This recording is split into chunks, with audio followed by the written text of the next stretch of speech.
So now that we have this squared up and it's 4 inches wide, we're going to square off just this one end on the miter saw.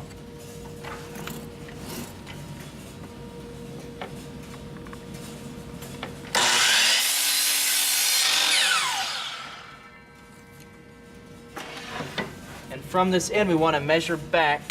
I'm going to use the dark side so you can see it better. We're going to measure back 12 inches. Mark it.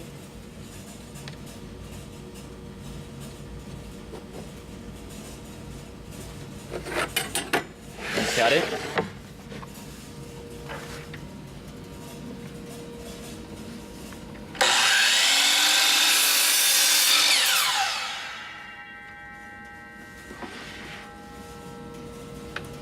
Eight inches.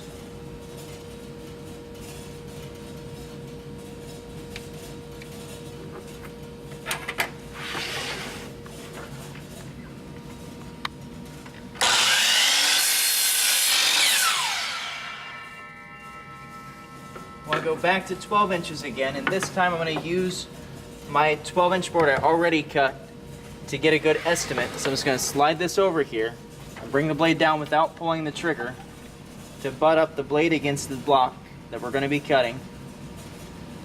Make sure that these ends here stay square.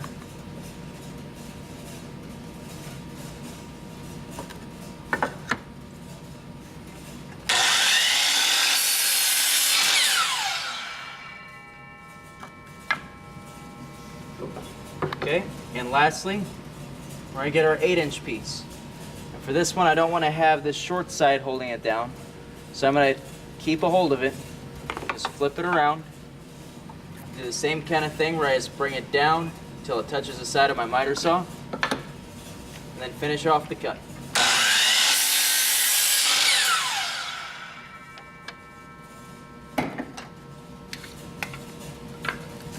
Good.